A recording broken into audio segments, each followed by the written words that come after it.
Hey guys, in this video we will be going through my top 10 worst movies of 2022. If you are interested in seeing like my ranking for all movies I watched last year, then go follow me over on Letterboxd. I'll throw a screenshot on my profile here. The Movie Insider, that's my username over on there. So yeah, go follow me on there, check out my ranking list and stuff like that. And please do stay tuned to the channel, as my next video will be my top 10 movies of 2022. So without further ado guys, let's get into today's video and get into the top 10 worst movies of 2022. Before we get into it guys, I just want to remind people that at the end of the day, this is my opinion. We all have opinions. Some people will disagree with me, some people may even agree with me. But this is my up-to-date top 10 worst movies of 2022. The list may change as well moving forward when I get the chance to watch more movies, but for now, this is my up-to-date list. Please do leave a comment down below, guys, in the comment section, where you can tell me what your worst films were from last year.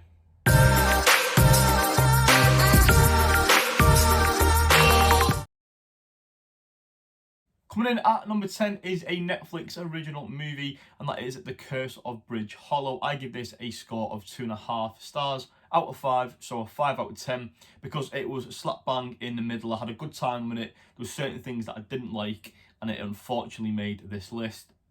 Now, the movie stars Marlon Wayne, who always does these comedy type of roles, and the story was that him and his daughter had moved along with his wife and the mum to a new town, and on Halloween the decorations come to life and they had to stop the decorations from causing havoc, killing people, stuff like that. It was quite good, I've got to say. I like certain aspects of this film, but I think because I'm a little bit older, I just didn't really connect with it that much. I think if I was a bit younger watching it, I probably would have enjoyed it a little bit more. So for Netflix, it wasn't too bad. It's not the worst that they've put out this year, and we'll get into those later on in this video. But coming in at number 10 is The Curse of Bridge Hollow. At number 9, we have another Netflix original movie in Mr. Harrigan's Phone. This again got a 2.5 stars out of 5, so a 5 out of 10, again bang in the middle, because I have mixed views and mixed opinions about this film, because I enjoyed some parts of it and other parts I just found myself getting a little bit bored and kind of sitting on my phone. I didn't really connect that much with the story. I thought the script was quite weak as well, and there was parts of it where I just was disengaged and I wasn't really watching it. So unfortunately that made the list, and another Netflix movie that I kind of thought was bang average, nothing really to it. I wouldn't really recommend it, and another meh movie. I think a 5 out of 10 or 2.5 stars out of 5 is fairly generous. Probably could have scored this one a little bit lower. Well guys, you guessed it, coming in at number 8 we have another Netflix original movie, Choose or Die. I scored this a 2 stars out of 5, 4 out of 10. Now, for a new horror film coming out in 2022, I was quite excited, especially from Netflix, because the year before last we had the successful Fear Street trilogy, which was amazing, was great, really, really good, highly recommend. Now, Choose or Die stars AZ Butterfield, who's known for Sex Education on Netflix. He's done a lot of other movies as well. He's just done a Christmas film on Prime, which was great as well. So really good actor, one that I can really get behind and support his work. But for me, Choose or Die was a big letdown. I was a bit disappointed with it. I thought the story, the concept was quite good, something a little bit different, but it under-delivered what I was hoping to get out of it. I thought it looked cheap at times, which was a bit of a surprise, because it's Netflix and they normally just whack a load of money into it, and yeah, it's ended up on this list. So at number 8 guys, we have Choose or Die. At number 7 I ranked The Bubble, a 2 stars out of 5. Again, another Netflix movie which sucks. I think they put out some real stinkers and some real disappointing movies in 2022, but The Bubble was kind of a movie about a load of actors working through the pandemic, the COVID pandemic, and they got together in this like mansion and they were going to work on sets and film this movie. And it's more of a comedy, bit of action in there and stuff like that. Now the cast was stacked, so my expectations was like up here and it ended up being like there. I didn't really love it, hence why it's on this list. I just was a bit disappointed again, mainly because the cast was so good. Leslie Mann's in this, Pedro Pascal, Karen Gillan as well. Loads of great people in this movie, and I just was hoping it was going to be so much more funnier. Again, found myself sitting on my phone, kind of the same with the others as well from Netflix, unfortunately. So yeah, coming in at number 7, it was The Bubble. At number 6, we have a movie called The Blackout, which I believe is another Netflix original. I scored this a 2-star out of 5, and it stars an actor called Josh Duhamel, I believe, if I'm pronouncing that right. He's known for his work in the Transformers franchise. He was most notably known for the earlier films. Really good actor, one that I get behind as much as I can. I do support his work, and this movie I wanted to give a go. Like I said, it's on Netflix. The kind of story felt copy and pasty a little bit, although there were some differences.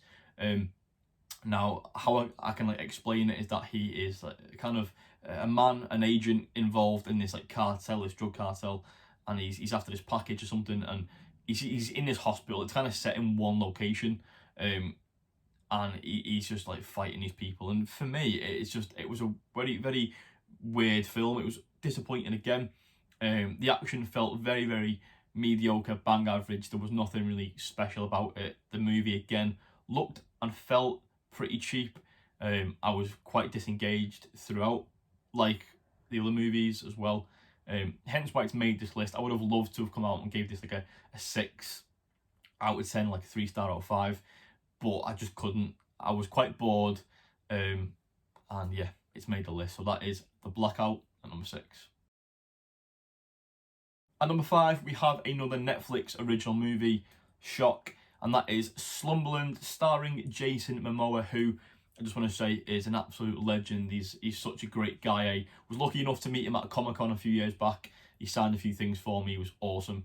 Again, another actor I really do want to get behind and support his work. I think he's fantastic, and I checked this out towards the back end of 2022 and was just totally disappointed. It gave me a bit of a vibe of like Bridge to Terabithia. I don't know if you guys know that movie. If you do, comment down below. But I think I would have loved this if I was a kid. I'm 25 now, and I just couldn't really connect to it. It felt a bit childish. It's what I call like a Sunday afternoon film, and I definitely didn't watch it on a Sunday. I was quite tired when I was watching it as well, so I didn't get much out of it. Like I said, if I was younger, I probably would have loved this movie, but unfortunately for me, it just didn't do it. I didn't really connect to the story. He played like this like imaginary character in this like world, and yeah, I just couldn't really fully get into it properly. But yeah, so coming in at number 5, it is Slumberland.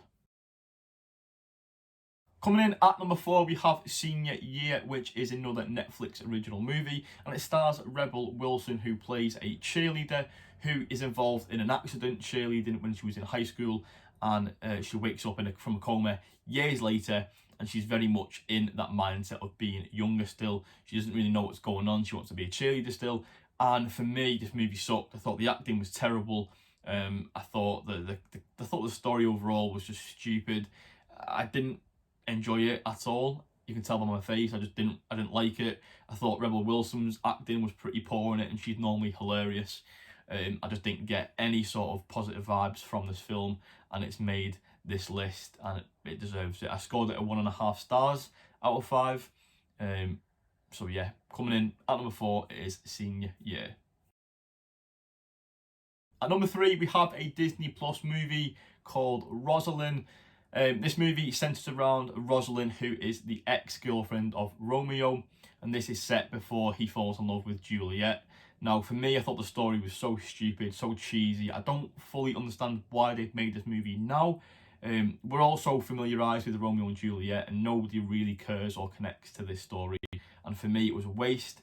It was an opportunity that I wish they didn't take, and it's made this list. I didn't enjoy it whatsoever. The only positive and good thing that I can say is that the costumes and sets look really good, but the story itself, the script, I thought was weak. The acting was quite bad as well at times.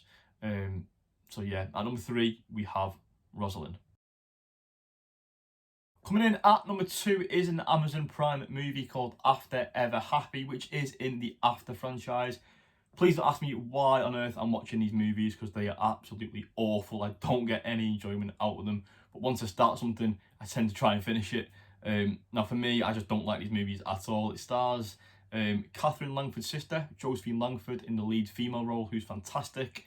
But on the other side, the male lead I just can't get behind him. I don't like his character at all. He's arrogant, which I think is the point, so he does it really well, but I just don't like the story. I don't like anything that surrounds his character. It's really frustrating. It sucks. I think everything's really bad. The script, the story, it's weak. The acting's quite bad, minus Josephine Langford, who is great. I can't wait to see more from her in the future. But yeah, at number 2, we have After Ever Happy with a 1.5 stars out of 5. Wouldn't recommend it, guys. Not worth checking out. So coming in at number 1, the worst movie that I watched in 2022, and it is Jeepers Creepers Reborn. And I give it a 1 star out of 5. Now, I did get some enjoyment from this movie. I thought it was quite funny at times, but probably because how bad it was.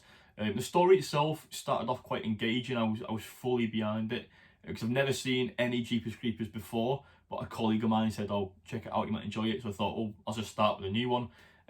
But this movie was so bad because it was so cheap looking. It looked like a fan-made film. I know that it had, I think, support from 101 Films, surprisingly enough. The acting was terrible. The cast was just awful. I got behind a couple of characters, but ask me who they are, couldn't tell you.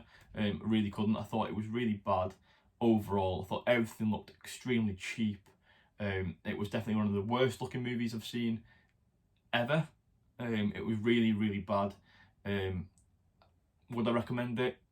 Even though it's the worst film I've seen, I probably would, just so that you've got your own opinion. But it was a bit of a weird one because I enjoyed this more than other films in the worst films that I've seen, but I have to give this the worst score because on everything besides some enjoyment, it was terrible, if that makes sense. So yeah, guys, that is the worst film that I've seen in 2022.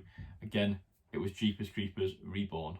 So guys, that is it for today's video. That was my top 10 worst movies of 2022. Like I said earlier on at the start of the video though, if you're interested in seeing my full ranking, go follow me over on Letterboxd. Again, I'll put a screenshot on my profile here.